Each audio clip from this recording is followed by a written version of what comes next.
노년 스스로 건강관리. 안녕하세요. 손녀가 알려주는 시니어 삶에 도움되는 정보. 손녀TV입니다.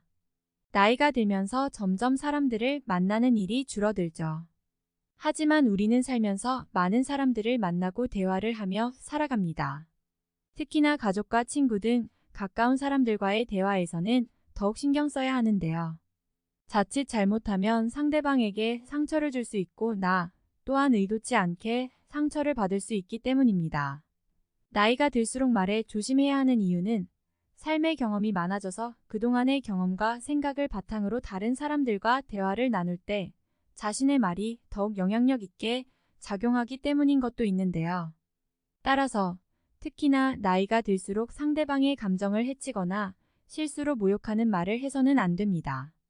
이에 대해 나이 들수록 남들에게 절대로 해서는 안 되는 아래 4가지 말을 말씀드리겠습니다. 나이에 대한 언급. 첫 번째는 나이에 대한 이야기입니다. 나이는 다양한 이유로 인해 인간관계에서 민감한 주제 중 하나입니다. 따라서 노년층이 상대방의 나이에 대한 언급을 자제해야 하는 이유입니다. 우리가 상대방에게 연령대를 묻거나 누구보다 나이가 많다고 자랑하는 것은 상대방이 불쾌하게 느낄 수 있습니다.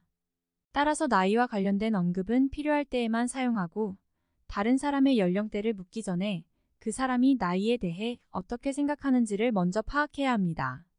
종교나 정치에 대한 이야기. 종교나 정치는 강렬한 주제입니다. 이러한 주제에 대한 논쟁은 상대방과의 관계를 해칠 수 있기 때문에 노년층은 종교나 정치적 입장을 표명하는 것을 자제해야 합니다. 이러한 주제는 논쟁의 대상이 될 수 있으므로 가능한 경우에는 이러한 주제에 대한 대화를 피하는 것이 좋습니다. 비방적인 언어 사용. 비방적인 언어는 대화 상대를 상처받게 할 수 있으며 갈등을 일으킬 수 있습니다. 대화 상대에게 비방적인 언어를 사용하는 것을 피하고 대신 대화 상대의 의견이나 생각을 존중하며 이해하려는 노력을 기울이는 것이 좋습니다. 불만이나 갈등이 생길 경우에는 서로의 관점을 존중하고 상호 간의 이해를 도모하는 방향으로 대화를 이어가는 것이 좋습니다. 일방적인 대화. 일방적인 대화는 상대방의 불편함을 초래할 수 있습니다. 우리는 대화를 나눌 때 상대방의 의견이나 이야기에 귀를 기울이고 상대방이 말하는 내용을 잘 이해하려는 노력을 기울이는 것이 중요합니다. 또한 대화를 나눌 때는 서로가 동등한 입장에서 대화를 이어가는 것이 좋습니다.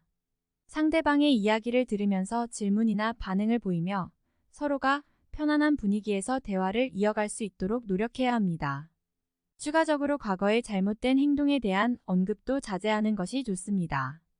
과거의 잘못된 행동이나 실수에 대한 언급은 상대방을 불편하게 할 수 있습니다.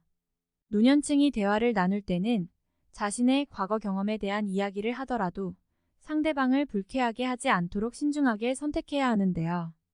만약 상대방이 노년층의 과거 행동에 대한 이야기를 하면 노년층은 자신의 입장을 잘 전달하면서도 상대방의 감정을 존중하는 것이 좋습니다. 종합적으로 나이가 들수록 우리가 조심해야 하는 말은 대화 상대의 감정을 해치거나 상대방의 불편감을 초래할 수 있는 주제를 다루는 것을 피하는 것입니다. 오늘은 나이가 들수록 조심해야 하는 말 4가지를 알아보았습니다. 누구나 실수는 할 수 있지만 같은 실수를 반복해서는 안 되겠죠? 여러분 모두 서로 배려하고 존중하는 마음을 가져 건강한 관계를 유지하시길 바랍니다. 그럼 여기까지 나이 들수록 조심해야 하는 말이었습니다. 오늘의 이야기가 도움이 되셨다면 구독하시고 더 알찬 시니어 소식 받아보세요. 감사합니다.